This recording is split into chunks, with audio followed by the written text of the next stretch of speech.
നാട്ടുകാരും വീട്ടുകാരും പൊതുശല്യമായി തുടങ്ങിയ പിന്നെയാണ് ഞാൻ പിന്നെയും വീഡിയോ എടുക്കാൻ തുടങ്ങിയത്.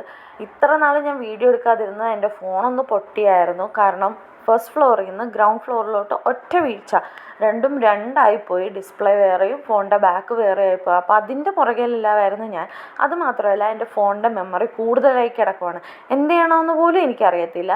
കുറച്ചെല്ലാം ഡിലീറ്റ് ആക്കിയിട്ടാണ് ഇത് മന്നുടെ ഫോണിലെടുത്ത് വീഡിയോ എൻ്റെ ഫോണിലോട്ടാക്കി എഡിറ്റ് ചെയ്തിട്ടാണ് ഞാനിപ്പോൾ ഈ ഒരു വീഡിയോ അപ്ലോഡ് ചെയ്യുന്നത്. അപ്പോൾ ഇത് ഞായറാഴ്ചത്തെ വീഡിയോ ആണ്. ഞങ്ങൾ പോളിയോ കൊടുക്കാൻ പോയായിരുന്നു. ഞങ്ങളുടെ അടുത്ത് തന്നെയുള്ള ഒരു അംഗനവാടിയാണ്. അപ്പോൾ ഇതാണ് ഞങ്ങളുടെ ആശാ വർക്കർ ജയലക്ഷ്മി ചേച്ചി.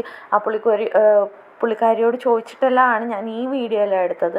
അപ്പോൾ അവന് കുഴപ്പമൊന്നുമില്ല, മുഖത്ത് പിടിച്ച ആ ഒരു കരച്ചിൽ മാത്രമേ ഉള്ളൂ. പിന്നെ അവിടെ നിന്ന് മിഠായിയും ബലൂണും എല്ലാം കിട്ടിയിട്ടാണ് ഞങ്ങൾ വന്നത്. അവന് ബലൂൺ ഭയങ്കര ഇഷ്ടമാണ്. അത് വീട്ടിൽ എത്തുമ്പോൾ തന്നെ പൊട്ടിച്ചും കഴിഞ്ഞായിരുന്നു. ആരും ഞങ്ങളുടെ അടുത്ത് വരാൻ വേണ്ടി ഭയങ്കര കരച്ചിലായിരുന്നു. ഇവിടെ അടുത്തായതുകൊണ്ട് മാത്രമാണ് ഞങ്ങൾ കൊണ്ടുവരാതിരുന്നത്. അപ്പോൾ ഇന്നത്തെ വീഡിയോ അത്രേ ഉള്ളൂ. ബൈ.